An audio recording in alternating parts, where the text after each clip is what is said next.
தமிழ் குரல் நேயர்களுக்கு வணக்கம். இன்று நம்மோடு சிறப்பு விருந்தினர், அரசியல் விமர்சகர், மூத்த ஊடகவியலாளர், வழக்கறிஞர் திரு கோட்டீஸ்வரன் இணைந்திருக்கிறார். பேச ஏராளம், உரையாடுவோம். வணக்கம் சார். சார் வணக்கம். நேயர்களுக்கு அன்பு வணக்கம். சார், சட்டமன்றத்தில் காரசார விவாதம் போய்கொண்டிருக்கிறது. உதயநிதி ஸ்டாலின் அவர்கள் இந்த தாவேக்கா அரசினுடைய இந்த நடவடிக்கைகள் குறித்தும் இங்கே இருக்கக்கூடிய சட்டம் ஒழுங்கு பிரச்சனை குறித்தும் தீவிரமாக பேசிட்டு இருக்கிறாரு. குறிப்பாக இன்றைக்கி பேசினதில் பள்ளிக்கூடங்களில் போய் குத்துப்பாடல்களுக்கு ஆபாச பாடல்களை போட்டு மாணவர்களை ஆட வைக்கிறாங்க. இந்த ஒரு கலாச்சாரம் கூடிட்டுருக்கு. இதுக்கு கூடவே அமைச்சர், உயர்கல்வித்துறை அமைச்சர் விஸ்வநாதன் மதுரை மேலூரில் அவரே வாடி வாடி கைப்படாத சீடின்னு சொல்லி குத்துப்பாட்டுக்கு டான்ஸ் ஆடுறாரு. இதெல்லாம் எப்படி பார்க்குறீங்க சார்? உதயநிதி ஸ்டாலின் அவர்கள் பேசினது சரி, இங்கே இந்த அமைச்சர்களை போய் இந்த மாதிரியான நடவடிக்கைகளில் ஈடுபடுறதை எப்படி புரிஞ்சுக்கிறது? முதல்ல சார், நான் இப்படி வாடி வாடி கைப்படாத சிடி பாட்டுக்கு விளக்கம் கொடுப்பேன்னு சத்தியமாக நான் நினைக்கல ஒரு பத்திரிகைக்காரனா. ஏன்னா நம்ம ஒரு பத்திரிகையாளராக நான் டெக்கன் கிரானிக்கலில் இருந்திருக்கிறேன், டிடி நெக்ஸ்ட்டில் இருந்திருக்கேன், இந்துஸ்தான் டைம்ஸில் இருந்திருக்கிறேன். அந்தந்த பத்திரிகைக்குன்னு ஒரு தரம் உண்டு.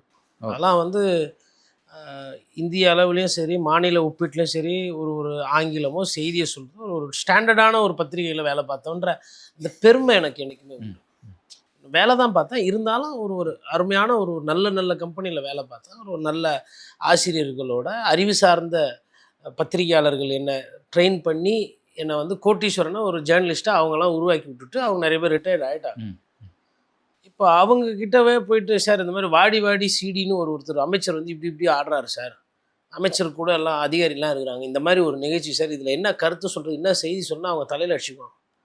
இப்போது எப்படின்னா, தொழில் எப்படி சொல்லி கொடுத்தாங்கன்னா, சட்டமன்றத்தில் நகர்வு நடக்கும்போது, நடப்புகள் நடக்கும்போது குறிப்பு எப்படி எடுக்கிறது, பாராளுமன்றத்தில் சட்டமன்றம் கூடுது, மன்றம் கூடுது அப்படின்னா எப்படி குறிப்பெடுப்பது, மக்கள் மன்றம், மாமன்றம், அது மாதிரி இந்த மாதிரி செனட் மீட்டிங், அதுக்கப்புறம் ஹைகோர்ட்டில் ஒரு விஷயங்கள் நடக்கும்போது ஒரு பத்திரிகையாளர்கள் போயிட்டு ஒரு தரமான செய்திகள் சேகரிக்கிற தன்மையை வளர்த்துக்கணும், ஒரு ஸ்கில் செட்.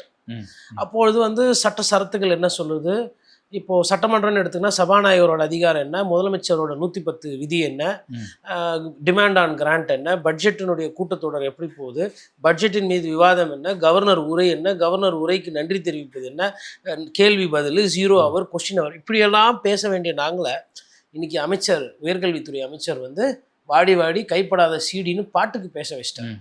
அந்த பெருமை அமைச்சரை தான் தேவை. இந்த அரசியலோட நோக்கம் என்பது ஒவ்வொரு நாளும் சிறுமைப்பட்டு கொண்டிருக்கிறது என்பது என்னோட முதல் கட்ட குறைந்தபட்ச பார்வை. இந்த போக்கை தயவு செய்து அவர்கள் நிறுத்திவிட வேண்டும். காரணம் என்னன்னா, இந்த மாதிரி நிகழ்ச்சிகள் நிறைய தனியார் தொலைக்காட்சியில் நடத்துகிறாங்க. பிள்ளைங்களை டான்ஸ் ஆட விட்டு பார்க்குறது, பாட்டு பாட விட்டு பார்க்குறது, அவங்களுக்கு சினிமா மூலமா ஒரு வாய்ப்புகள், அது ஒரு துறை. நான் அதை குறைத்து மதிப்பிடவில்லை, அது ஒரு கலை, அதை நான் குறைத்து மதிப்பிடல. அரசியல் என்றது கலைக்கு அப்பாற்பட்டு கலைஞர்களுக்கும் மக்களுக்கும், மீனவர்கள், மாணவர்கள், விவசாயிகள், பெண்கள், குழந்தைகள், தனியாரில் வேலை செய்கிறவங்க, அரசாங்கம், இது மாதிரி எல்லாரோட சேர்ந்த வாழ்வாதார ரீதியான விஷயத்தை சரி செய்யக்கூடியது தான் அரசியல். இந்த டிபார்ட்மெண்ட்ஸ்க்கெல்லாம் சேர்ந்து ஒரு தூக்கி பிடிக்கிறது, ஒரு சமுதாயத்தை தூக்கி மேலே கொண்டு போகிறது, ஒரு வாழ்வுரிமை, வாழ்வாதாரம், விடுதலை அப்படின்ற ஒரு பெரிய விஷயம் அரசியல். அப்படி இருக்கும்போது ஒரு அரசியல்வாதி போய் இந்த மாதிரி பொது நிகழ்ச்சியில் அதை கலை நிகழ்ச்சி போல மாற்றுவது என்பது ஏற்புடையதாக இல்லை. இன்றைக்கி உயர்கல்வித்துறையில் நிறைய இடத்துல வேந்தர்கள், துணைவேந்தர்கள் இல்லை, நிறைய இடத்துல பேராசிரியர்கள் இல்லை, நிறைய இடத்துல ஆய்வு கட்டுரைகளோ இல்லை ஆராய்ச்சிகளோ பண்ணுறது இல்லை. பணப்பற்றாக்குறை இருக்குது. போதிய அளவுக்கு நமக்கு பேராசிரியர்களுக்கு பணம் கொடுக்குற அளவுக்கு அரசு கட்சினால பணம் இல்லை. மாணவர்களை உயர்கல்வி படிக்க வச்சு அவங்கள சர்வதேச அளவுக்கு கொண்டு வரத்துக்கு ஏற்ற அந்த பிரச்சனைகள் இருக்குது. கவர்னரோட போக்கு, அரசோட போக்குன்னு சொல்லிட்டு இரு போக்குகளாக போய் அதனால் ஒரு சில சிக்கல்கள் இதெல்லாம் இருக்கும்போது, துறை ரீதியாக இருக்கிற அமைச்சர் ஏதோ ஒரு பெண்மணி கேட்குறாங்க, டான்ஸ் ஆடலாம், அவர் என்ன சொல்லணும், இல்லைம்மா நீங்கள் ஆடுங்க, நீங்கள் இந்த பாட்டுக்கு ஆடுங்க, இல்லை ஜிமிக்கி கம்மல் ஆடுங்க, இல்லை வேறு வாடி வாடி, அப்புறம் இல்லை இன்னொரு பாட்டு இப்படியே போயிடுச்சுன்னா அப்புறம் வாடி பொட்டப்புள்ளி வெளியே அந்த மாதிரி பாட்டெலாம் கூட வரும். பாடுறதுன்னு ஆடி போச்சு. என்ன இது நாகரிகம் எது, சொல்லாடல் ஒரு கண்ணியம் எது, ஒரு 4 பேர் பார்க்குறாங்களே, அதில் வேறு இயர்ஃபோன்ஸ் போட்டுக்கிட்டே ஆடுறாருன்னு நினைக்கிறாங்க. சார் ஒரு ஒரு 1000 பேர் எதிரில் இருக்கிறாங்கன்னா நீங்கள் என்ன வேணா இருங்க, மாண்புமிகு இருங்க, இல்லை அதுக்கு மேலே இருங்க, இல்லை அப்பட்டக்கராக இருங்க, அது வேறு விஷயம். பொதுமக்களுக்கு முன்னாடி, மக்கள் சக்திக்கு முன்னாடி இந்த பதவியெல்லாம் டெம்பரவரி. இது எப்போ வேணா வரும், எப்போ வேணா போகும். மக்கள் அதிகாரம், மக்களோட அந்த நம்பிக்கை, மக்களோட அந்த உணர்வுன்றது எல்லாத்துக்கும் மேல்பட்டது. அப்போ ஒரு 1000 பேர் இருக்கிற இடத்துல சரி டிஷர்ட் போட்டுட்டு இருக்கிறீங்க, ஓகே, இளைஞராக காட்டிக்கிறீங்க, சந்தோஷம். காதை ஒரு ஹெட்ஃபோனை போட்டுக்கிட்டா ஒரு நிகழ்ச்சியில் நிற்பீங்க. இப்போ ஸ்கூல் படிக்கிற, காலேஜ் படிக்கிற பையனுக்கும் ஒரு அமைச்சரோட குணாதிசயத்துக்கும் இன்றைக்கி என்ன வேறுபாடு? அது அரியாவரிசு. பருவம் தெரியாது, வாழ்க்கை புரியாது, வேலை வாய்ப்புனா என்னன்னு தெரியாது. அப்பா சாப்பாடு போட, அம்மா அன்பை செலுத்த, வாத்தியார் சொல்லி கொடுக்க, வாழ்க்கையும் வேலையும் தேடுகின்ற ஒரு பருவத்தில் அவங்க வந்து வாடி வாடி சீடி போட்டு டான்ஸ் ஆடுறாங்க. இல்லை படுத்துக்குன்னு போத்திக்கலாமா, போத்திக்கின்னு படுத்து, இந்த மாதிரி தத்துவ பாடல்கள்லாம் அவங்க பாடி அவங்க டான்ஸ் ஆடுறாங்கன்னா நான் அதுக்குள்ளே போகல, அது என் வேலையும் கிடையாது. பட் மாண்புமிகு உயர்கல்வித்துறை அமைச்சர் இந்த மாதிரி பேசுகிறாரு, இந்த மாதிரி பண்ணுறாரு. இது வந்து ஒரு சட்டமன்றத்தில் விவாத பொருளாக இருக்குது. இதை பேசுகிறவர் எதிர்கட்சி தலைவர். நீங்கள் இப்படி ஒரு நிகழ்ச்சி பண்ணுறதுனால தான் எதிர்கட்சி தலைவர் இதை பேச வேண்டியது இருக்குது. இப்படி ஒன்று நடக்கலைன்னா உதயநிதி ஸ்டாலின் பேச போகிறங்க. இப்போ தானும் கெட்டு, அரசியலையும் கெட்டு, எதிர்கட்சியையும் கெடுத்து, சட்டமன்ற விவாதத்தில் மக்கள் பிரச்சனை பேசாமல் யார் யாரோட ஆடினாங்க, யார் டியூன் நல்லா இருந்தது, யார் இப்படி ஆடினது, யார் இப்படி ஆடினதுன்னா இதெல்லாம் ஒரு கால குடும்பம் இல்லையா? இப்போ நான் வந்து சட்டமன்றத்தில் முன்னாள் அமைச்சர்கள் என்னென்ன பேசியிருக்கிறாங்க, என்ன தரவுகள், காளிமுத்து அவர்கள் என்ன பேசியிருக்கிறார் விவாதத்தில், அன்றைக்கி இருந்த சபாநாயகர் என்ன பேசினாங்க, அதற்கு முன்னாடி என்ன பேசியிருக்கிறாங்க, எப்படி வாதம் போச்சு, எப்படி விவாதம் இருந்தது, புள்ளி விவரம் எப்படி இருந்தது, ஒரு பத்திரிகையாளராக நான் அப்படி தேடி நான் போனோமா, இல்லை நீங்கள் கேட்ட இந்த கேள்விக்கு நான் பதில் சொன்னோமா? உங்களுக்கும் சங்கடம் புரியுது. நீங்களும் சத்தியமாக இந்த மாதிரி ஒரு கேள்வி கேட்டுருவீங்கன்னு நீங்கள் 2 நாளையுமே நினச்சிருப்பீங்க. இது மாதிரி ஒரு கேள்வியே வந்தது கிடையாது. ஆனால் நம்மளோட சூழ்நிலை, மரியாதைக்குரிய எதிர்கட்சி தலைவர் பேசுகிறாரு, முதலமைச்சர்கிட்ட இருக்கிற நாற்காலியில் இருக்கிறவங்கள பார்த்து கேட்குறாரு, இதெல்லாம் நியாயமானு கேட்குறாரு, இது என்ன கலாச்சாரம்னு கேட்குறாரு. இது எவ்வளோ ஒரு மோசமான ஒரு நிலைமைக்கு கொண்டு போய் விட்டுருக்குறாங்க பார்த்தீங்கன்னா. இல்லை, விஜய் அவர்களை குஷிப்படுத்துறதுக்காக இதெல்லாம் பண்ணுறாங்களா? ஏன்னா சின்ன பிள்ளைகள் இருக்கக்கூடிய பள்ளிக்கூடங்களுக்கும் போகிறாங்க, விஜய் மாமாவை தெரியுமான்னு இது பண்ணுறாங்க, அங்கே ஃபோட்டோவை மாட்டுறாங்க, இந்த மாணவர்களை கூட்டிகிட்டு போய் போட்டிகள் நடத்துகிறாங்க, விஜய் அவர்களுடைய படம் பொறித்த சான்றிதழ் கொடுக்குறாங்க, அதுபோல் கீச்செயின் கொடுக்குறாங்க, டிவி கீச்செயின். இது திட்டமிட்டு நடக்கிறதா? எப்படி சார் இது? எனக்கு இல்லை சார், இது வந்து ஒரு வகையில் ஒரு குழந்தைகளை தன் வசப்படுத்தி விட்டு விஜய் அவர்களை பற்றின அந்த புரிதல் அதெல்லாம் அதிகமாக ஆக்கி அந்த கட்சியை வளர்த்தெடுக்கணுன்ற அந்த ஒரு தொலைநோக்கு பார்வையோடு போகிறாங்க. சமூகம் சீரழிந்து போகாதா? சமூகம் சீரழிஞ்சு போகிறத பற்றி அக்கறை இருந்தால் பரவாயில்ல. நாங்கள் ஜெயிக்கணுன்றது தான் பிரதானமாக இருக்கும் பொழுது, அதாவதுங்க, அந்த குழந்தைகளுக்கு வந்து மடிக்கணினி கொடுக்குறீங்க, அந்த குழந்தைகளுக்கு படிப்பு கொடுக்குறீங்க, அந்த குழந்தைகளுக்கு விளையாட்டு சாமான்கள் வாங்கி கொடுத்து ஆசிரியர்கள் அதிகமாக போடுறீங்கன்னா என்னோட அந்த நோக்கம் புரியுது, அரசோட நோக்கம். அரசு வந்து ஒரு கிட்டத்தட்ட ஒரு நடிகர் வந்து தன்னுடைய ரசிக பட்டாளத்தை எப்படி பெருசாக்குவாங்க, அப்போ ரசிகர் மன்றங்களாய் பள்ளிக்கூடங்களை மாற்றுறாங்க. ஒரு பள்ளிக்கூடம் என்பது பாடசாலையாக இருந்தது போக அறிவை வந்து அறிவியலை சொல்லி கொடுக்குறத விட, இவர் தெரியுமா, அவர் தெரியுமா, இந்த அண்ணா இதை பண்ணுவார், விஜய் மாமாவை பற்றி உங்களுக்கு தெரியுமா அப்படின்னு இப்போ பள்ளிக்கூடங்களாக ரசிகர் மன்றங்களாக பார்க்குறாங்க. இப்போ இதற்கு பிறகு 2 பேர்தால தான் இதை சரி செய்ய முடியும். ஒன்று வந்து பத்திரிகையாளர்கள் நம்ம பேசுவோம், அது மக்கள்கிட்ட எந்தளவுக்கு போய் சேருன்றது எனக்கு தெரியல. ஏன்னா இன்றைக்கி ஊடக கவர்ச்சியை தாண்டி சினிமா கவர்ச்சி அதிகமாக இருக்கிற ஒரு காரணம் இருந்தால் ஊடகத்தால் பெரிய அளவுக்கு சாதிக்கத்தை செலுத்த முடியாத ஒரு சூழ்நிலை இருக்குது. அப்போது ஆசிரியர்கள் கைகள் கட்டப்பட்டு இருக்கிறது. ஏன்னா செய்யக்கூடியவர்கள் அரசு அதிகாரத்தில் இருக்கிறாங்க, அவங்க வந்து கட்சிக்காரங்க, ஆளுங்கட்சியாக இருக்காங்க. அப்போது ஆசிரியர்களையோ தலைமை ஆசிரியர்களோ எந்த அளவுக்கு எதிர்க்க முடியும், அப்படி இதை காப்பாற்ற முடியும், தடுத்து நிறுத்த முடியும்னு எனக்கு தெரியல. பேரண்ட்ஸ், இது பெற்றோர்களுக்கு இது மாதிரி செய்திகள் வரும்போது அவர்கள் போய் பள்ளிக்கூடத்துலேயோ கல்லூரியில் போய் நான் படிக்க அனுப்புகிறேன். இந்த பாட்டு போட்டு ஆடுறதெல்லாம் என் வீட்டில் டிவி இருக்குது, 250 ரூபா சந்தா கட்டினா அதிலே வந்து பாட்டு வரும், அவங்க வீட்லேயே நாங்கள் பார்த்து ஆடிக்குவோம். இல்லைனா நாங்கள் நைட் ஷோ சினிமாவுக்கு போய் குடும்பத்தோடு போய் பார்த்து நாங்கள் குத்தாட்டத்தை பார்த்துக்குறோம். இங்கே அனுப்புறது இதுக்கு அல்ல அப்படின்றத பெற்றோர்கள் ஒன்று முன்னெடுத்து நின்று, ஏன்னா அவர்கள் பிள்ளைகள் சம்மந்தமானது சார். ஒன்றும் சார், அவங்களுக்கு இருக்கணும், அவங்கள பிள்ளைகளை பற்றினா அந்த பாதுகாப்பு என்ன. நானே விஜய் அண்ணா ஃபேனு, எனக்குமே அது பிடிக்கும், அப்படி இருக்கிற பெற்றோர்கள் ஒன்றும் பண்ண முடியாது. அதுதான் மொத்த சமுதாயத்தினுடைய போக்கா இல்லை அது ஒரு ஒரு ஒரு ரொம்ப குறைந்தபட்ச நம்பிக்கை எண்ணோட்டமா அப்படின்றது எனக்கு தெரியல.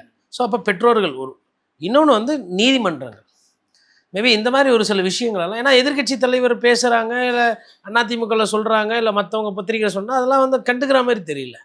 அவங்க அதை இன்னும் தீவிரப்படுத்துகிறாங்க, இன்னும் மேலே இன்னும் ஏற்றுறாங்க, அதை இன்னும் ஜாஸ்தியாக்குறாங்க. அப்போ நீதிமன்றங்களோ இல்லை பெற்றோர்கள் தான் அதுக்கு ஒரு முடிவு சொல்லணும். ஏன்னா நம்ம பொதுவாக இப்போ ஒரு விஷயத்தை விவாதம் பண்ணுறோம், எடுக்கிறோம், இந்த மாதிரி ஆடல் பாடல் நிகழ்ச்சியெல்லாம் இப்படிலாம் நடக்குதுன்னா கருத்து சொல்கிறோம், அதில் சரி தவறு அதை தாண்டி தீர்வு சொல்லணும். அப்போ இந்த விஷயத்துக்கு வந்து எனக்கு தீர்வு வந்து உடனே தெரிகிற மாதிரி இல்லை. ஏன்னா ஒரு மாவட்டத்தில் நடவடிக்கை எடுத்தால் இன்னொரு மாவட்டத்தில் நடக்குது, தமிழ்நாடு பூரா நடக்குது. இது எப்போ எங்கே முற்றுப்புள்ளி யார் எப்படி வைப்பாங்கன்னா தெரியல. முதலமைச்சர் இதெல்லாம் விரும்புகிறார், அப்படி தான் நான் எடுத்துக்கிறேன். மேயர் ஜெயலலிதாவும் இருந்தாங்க, எம்ஜிஆராக இருந்தாங்க, உதயநிதி ஸ்டாலின் கூட தான் இருந்தாங்க. உதயநிதி ஃபோட்டோ போட்டு எங்கன்னா பள்ளிக்கூடத்தில் கொடுத்தாங்களா? அவங்க பெரிய ஒரு அரசியல் குடும்பம் தான். அவங்களுக்கு வந்து உங்கள் அளவுக்கு அவங்க படம் ஓடலை, ரைட்டு வச்சுக்குவோம். ஏன்னா நீங்கள் அதிக படம் நடிச்சிருக்கீங்க, கம்மி படம் நடிச்சாங்க. பெரிய பெரிய ஹிட்டு கொடுத்தது விஜய் சார் தான். உதய் சாரால் அவ்வளோ பெரிய ஹிட்டெல்லாம் இல்லைங்க. ஆனால் அவங்களால வந்து அவங்க கட்சி இருக்கிற பலத்துக்கும் அவங்க குடும்ப அரசியலாக நிறைய சொத்து சேர்த்து வச்சுக்கிறாங்க. மாவட்ட செயலர்லாம் கட்சியே பெரிய கட்சி, நிறைய பணம் இருக்கிற ஒரு கட்சி திமுக. இன்னைக்கு அவங்க வந்து இது மாதிரி கீ செயின்னு இந்த மாதிரி நோட்டு புஸ்தகத்தில் உதய் ஃபோட்டோலாம் போட்டு கொடுத்துருந்தானா அன்றைக்கி அதை ஏற்றிருப்பாங்களா?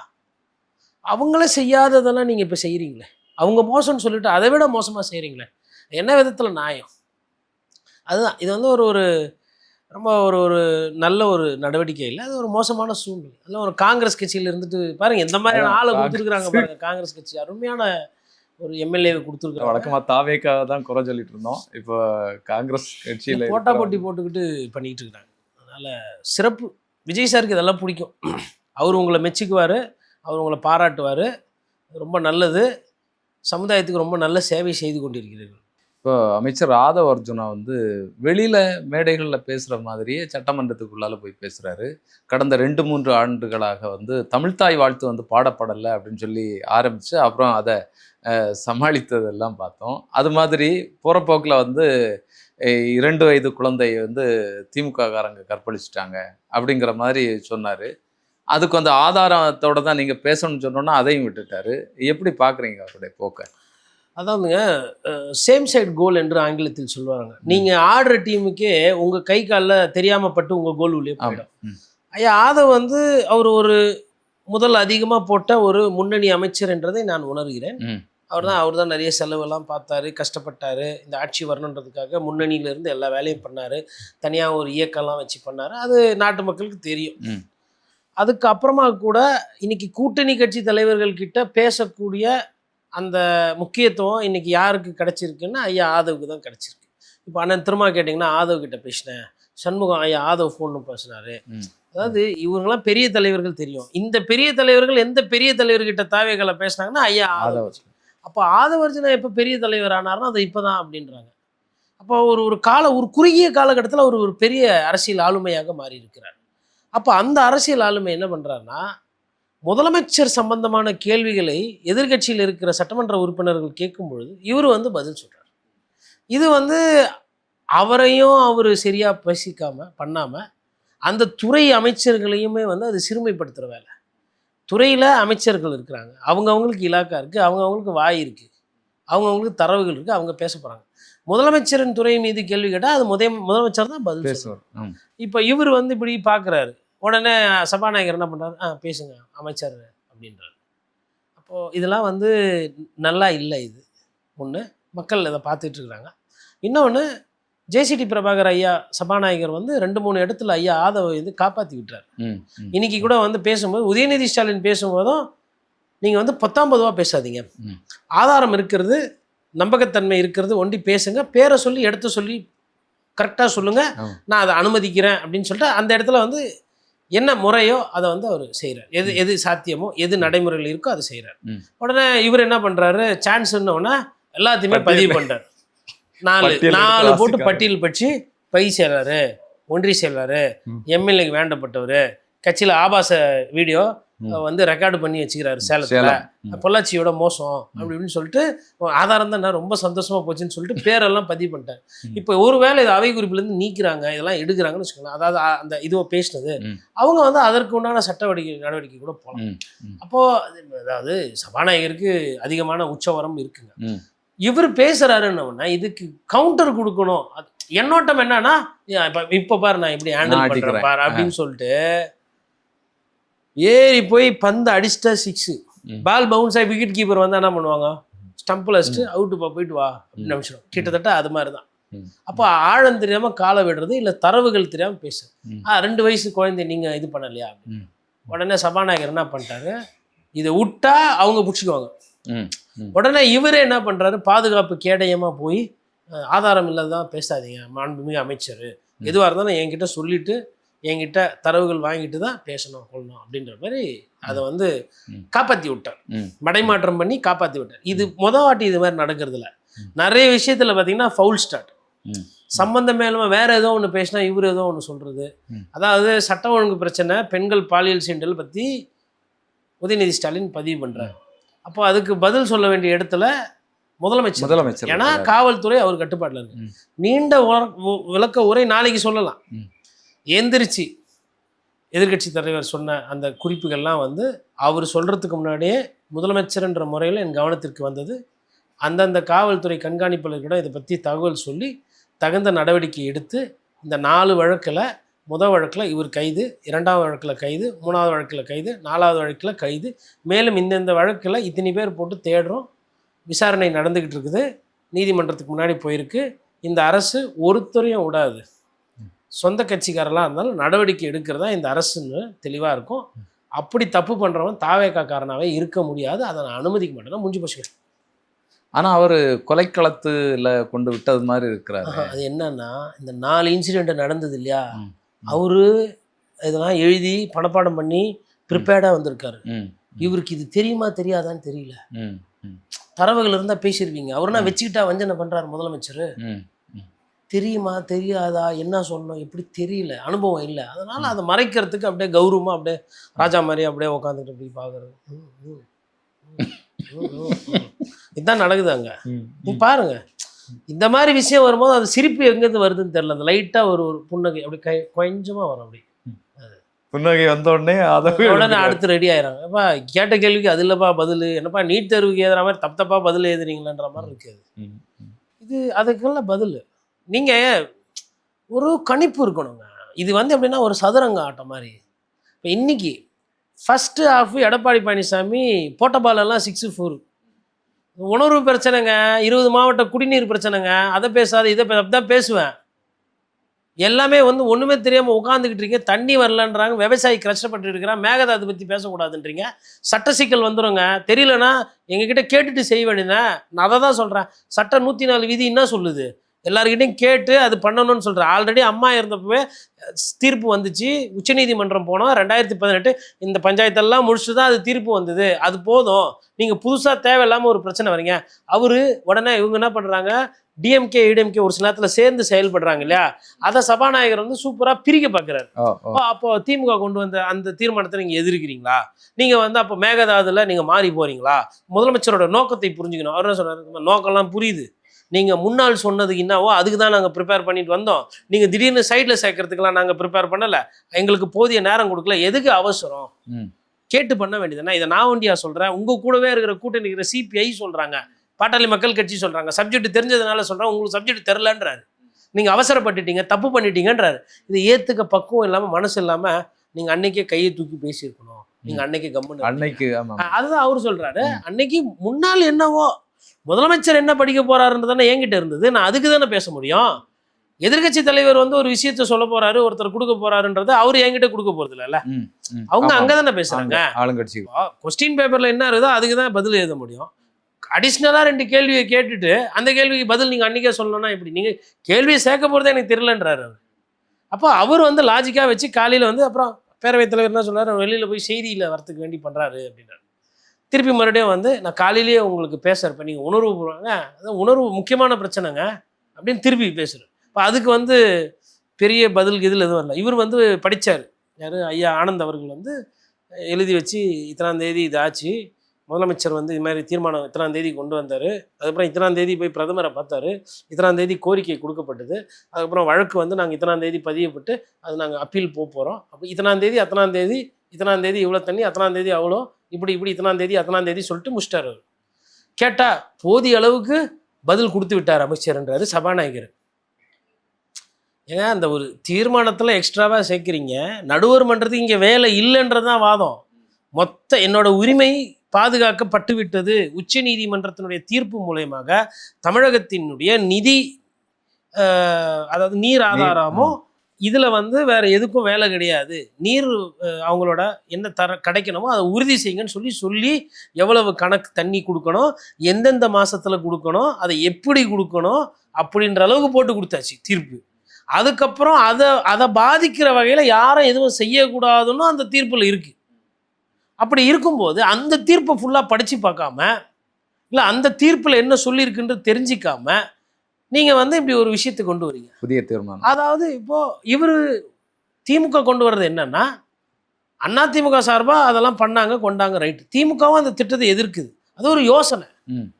இவங்க நம்ம இப்படின்னா இன்னைக்கு தீர்மானத்தை பாஸ் பண்ணி அனுப்பிச்சிட்டா தலைக்கு வந்தது தலப்பாவோட போச்சு. ஏன்னா அங்கே டிகே சிவகுமார் ஆல்ரெடி நம்மளை கண்டுக்கிறது கிடையாது, எங்களுக்கு விஜய் சார் மேலெலாம் ஒன்றும் பிரச்சனை கிடையாது பார்த்துக்கலாம் அப்படின்ற மாதிரி சொல்கிறார், இல்லைன்னா அவருக்கு தெரியாதுன்றாரு, அதெல்லாம் இருக்குது.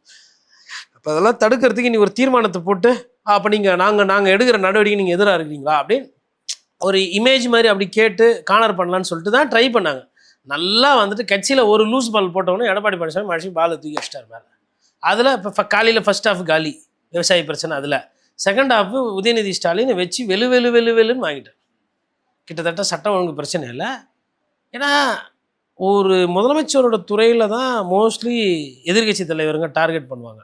அது எப்படின்னா, இன்றைக்கி சுகாதாரத்துறை அமைச்சர் பேசுகிறாருன்னா முன்னாள் சுகாதாரத்துறை அமைச்சர் கேள்வி கேட்பார், இன்றைக்கி வனத்துறை அமைச்சர் பேசுகிறாருன்னா அதற்கு அந்த சப்ஜெக்ட் தெரிந்த முன்னாள் அமைச்சரோ இல்லை அந்த சப்ஜெக்ட் நல்லா தெரிஞ்சவங்களை விட்டு பேச வைப்பாங்க. அப்போ தான் அந்த வாதம் பிரதிவாதம் கரெக்டாக இருக்கும், அரசியல் இருக்கும், என்ன சரி என்ன தவறுன்றது வெளியில் வரும். இதை கூட புரிஞ்சிக்காமல் எந்த துறை பற்றி கேட்டாலும் இந்த ரெண்டே பேர் பேசிகிட்டு இருக்காங்க. இப்போ இன்றைக்கி துறை ரீதியாக வந்து ரமேஷ் கிட்ட கேட்குறாங்க, ரமேஷ் கரெக்டாக ஃபைல் எடுத்து இந்த கோயிலில் இது பிரச்சனை, இந்த கோயிலில் இது பிரச்சனை, டக்குன்னு சொல்லிட்டு பிரச்சனையே கிடையாது. எல்லாரும் அதே மாதிரி இருந்துட்டு இருந்தால் பிரச்சனை கிடையாது. இப்போ பாதி நேரத்தில் வந்து எல்லாத்துக்கும் சேர்த்து வந்து ஐயா ஆதவ ஆடுறாரு, எல்லா பாலும் அவரே ஆடுறாரு. யார் எது கேள்வி கேட்டாலும் ஹைட்டாக ஃபர்ஸ்ட்லேயே உட்காந்துருக்கிறதுனால அவரை கூப்பிட்டு விட்டுருவாங்க, அவசரமாக இருக்கிறாரு, எல்லாம் நிறைய தெரிஞ்சிருக்கோம், அவர் ஹைட்டுக்கு ஏற்ற அளவுக்கு அவருக்கு விவரங்கள் தெரிஞ்சிருக்கோன்ற மாதிரி அப்படி எதனா எடுக்கிறாங்களா, இல்லை பார்க்கும்போது ஆள் பார்வையாக இருக்கிறாருல்ல. இப்போ நீங்கள் ஒருத்தர் நல்லா வாட்ஸ்ஆட்டமாக அழகாக இருக்கிறாருன்னா பார்த்தோன்னே ஃபஸ்ட் கண் எங்கே போகும், அதுக்கு பின்னாடி யாரோ ஒருத்தர் இருப்பார், அவர் அந்தளவுக்கு ஹைட்டாக இருக்க மாட்டார், அவர் எட்டி பார்க்கணும் பேரவைத் தலைவர், பார்க்கும்போது பேரவைத் தலைவர் மாண்புமிகு அமைச்சர் அப்படின்னு ஆதவர்ஜுனை பேச ஆரம்பித்தார். அதில் வந்து என்ன சொல்லுவீங்க நீங்கள், இன்னும் 6 மாதத்தில் சட்டம் ஒழுங்கு எதிர்பாராத அளவு பண்ணுறேன். அப்போ 6 மாதம் வரல என்ன நடக்கும்? ஃபஸ்ட்டு 6 மாதம் கெடு கேட்குறதே தப்பு. எதுக்கு கெடு கேட்கணும்? கோயம்புத்தூர்லேருந்து ஒரு பிரிட்ஜு வேலை நடக்குது, ஆஸ்பத்திரிக்கு போகிறவங்களால போக முடியல, ஆம்புலன்ஸ்லாம் வந்து இதாகுது. அப்போது ஆம்புலன்ஸில் தாமதமாக போய் யாரோ ஒருத்தர் தவறிட்டார், இது ஒரு பிரச்சனை ஆகிப்போச்சு, அங்கே லோக்கலில் சட்டம் ஒழுங்கு பிரச்சனை ஆகிப்போச்சு, அது சட்டமன்றத்துக்கு வருது. அப்போ எதிர்கட்சி சொல்கிறாங்க, ஒரு ஆம்புலன்ஸு கூட டைமுக்கு போக முடியல, இன்னும் ஆட்சி நடத்துறீங்க, பிரிட்ஜு வேலை எவ்வளோ நல்லா நடப்பீங்க அப்படின்னு கேட்குறாங்கன்னு விசாரித்தோம். 70% வேலைகள் முடிஞ்சிச்சு, ஆட்சி மாற்றம், கான்ட்ராக்டர் நீங்கள் விட்ட கான்ட்ராக்டர் சரி கிடையாது, எலெக்ஷன் நேரத்தில் வேலை பண்ண முடியல, ஒரு சில பிரச்சனைகள் இருக்குது, அதெல்லாம் கலந்துட்டுருக்குறோம். 6 மாதத்துக்குள்ளே அந்த பிரிட்ஜு வேலையை முடிச்சுட்டு முதலமைச்சர் வந்து அந்த பிரிட்ஜை திறந்து வைப்பார்.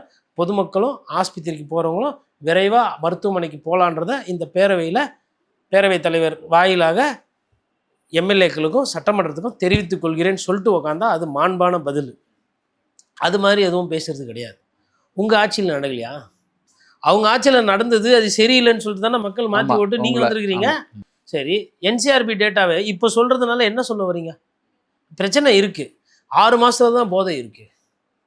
6 மாதத்துல 2023லேருந்து 2024 வந்து அதிகமான குற்றங்கள் தமிழகத்தில் நடந்தது, அது ஒன்று சொல்கிறாரு. அப்புறம் போதை என்பது இந்த 6 மாதத்தில் அதிகமாகிடுச்சு. என்னன்னா கேட்குறேன், இப்போ திமுக தேர்தல் வேலை பார்க்காம போதை வியாபாரமாக பண்ணியிருந்தாங்க. இல்லை ஒவ்வொரு கட்சிக்காரங்களாம் போயிட்டு போதை வசதி எல்லா இடத்துலையும் கொடுத்துருவோம். என்ன பேசுகிறீங்க? போதை கலாச்சாரம் என்பது கொஞ்சம் கொஞ்சமாக ஊடுருவி இன்னைக்கு வேறு போல் போய் இருக்குது. ம் கொக்கைனு, மெத்தாபெட்டமைனு, எல்எஸ்டி, ஓஎஸ்டி, மெத்து, கஞ்சா, ஹைப்ரிட்டு கஞ்சா, சீடோ எஃபிட்ரின்னு இவ்வளோ இருக்குது. அதுக்கு முன்னாடி ப்ரௌன் சுகரு இவ்வளோ இருக்குங்க. இதெல்லாம் வந்து இன்றைக்கி திடீர்னு வந்தது. 2000 இது பற்றி சம்மந்தமான விஷயங்கள்லாம் வந்து பத்திரிகையாளர்கள் எழுதிட்டு இருக்கிறாங்க. 25 வருஷமாக கொஞ்சம் கொஞ்சமாக அவர் இன்னும் சுருக்கமாக சொல்லப்போனால் ஆப்பிரிக்கா நாட்டிலேருந்து வரவங்க, கென்யாவிலேருந்து வரவங்க, உகாண்டா, இந்த மாதிரி வேறு வேறு ஊரில் இருந்தெல்லாம் வந்து இங்கே போதையை சப்ளை பண்ணி நிறைய பேரை மத்திய அரசின் கீழே இருக்கிறதெல்லாம் சென்னையிலே பிடிச்சிருக்கிறாங்க, திருச்சியில் பிடிச்சிருக்கிறாங்க, மதுரையில் பிடிச்சிக்கிறாங்க. இப்போ இதெல்லாம் இருக்குது. இப்போ இதுக்கும் திமுகவும் முடிச்சு போடுறது என்ன விதமாக? இது ட்ரக்ஸ் என்பது இன்டர்நேஷ்னல் மாஃபியா. உங்களுக்கு பதில் இல்லைன்னா பதிலை கேட்டு அப்புறமா சொல்லுங்க. இல்லை அமைதியாக உட்காந்துருங்க. முதல்வர் மாதிரி எல்லாரும். முதல்வர் தான் அமைதியாக இருக்கார், நம்மளும் அமைதியாக இருந்தால் அசிங்கமாக போயிடுமே அப்படின்றதுனால ஐயா நான் போகிறேன் அப்படின்னு கம்பு எடுத்துன்னு சுற்றுறது. யுத்தத்துக்கு அந்த கம்பு பாதி நேரம் நம்ம மேலே டம்மு டிம்முன்னு படுது. அப்புறம் எடுத்துன்னு வந்து உட்காந்துக்க வேண்டியது. இதை லைவ் வேறு ஃபுல்லாக காட்டுறது. அதாவது பார்த்தீங்கன்னா இந்த சைடு ஃபுல்லாக காட்டுறாங்க, அந்த சைடு அமளி துமளி ஆனால் அது லைவ் காட்டுறது. இப்படி எதுக்கு லைவ் காட்டணும்? அதாவது இப்போ டாம் அண்ட் ஜெரிக்கு சண்டை, டாம் வந்து அடி வாங்குது, ஜெரி எல்லா சேட்டையும் பண்ணுது. நீங்கள் என்ன பண்ணுறீங்க? டாமை காட்டாமல் வெறும் ஜெரியே காட்டினீங்க. அப்போ அது என்ன டாம் அண்ட் ஜெரி? ஒரு கார்ட்டூன் கூட அப்படி பண்ண முடியாது. உதாரணத்துக்கு சொல்கிறேன். அப்போது ஒரு சைடே காட்டுறீங்க ஃப்ரேமை. பேரவைத் தலைவர் தெரிகிறாரு, முதலமைச்சர் தெரிகிறாரு, எல்லாம் மைக்கு இவங்க மைக்கே இருக்குது. அவங்க என்ன கேட்குறாங்க, என்ன பேசுகிறாங்க எதுவுமே தெரியல. நடக்குதா இல்லையா? ஆமாம். நான் நேர்களுக்கு விடுறேன் நியாயமா. நான் என்ன நடக்குதோ அதை நான் பிரதிபலிக்கணும்னு நினைக்கிறேங்க. அப்படி பார்க்கும்போது இதெல்லாம் பிரச்சனைகள் இருக்குது. தொடர்ந்து பேசுவோம் சார். தமிழக அரசியல், தாவேகா கட்சியினுடைய ஆட்சி எப்படி போகிறது அப்படிங்கிறது. உங்களுடைய நேரத்திற்கும் கருத்திற்கும் நன்றி. நன்றி.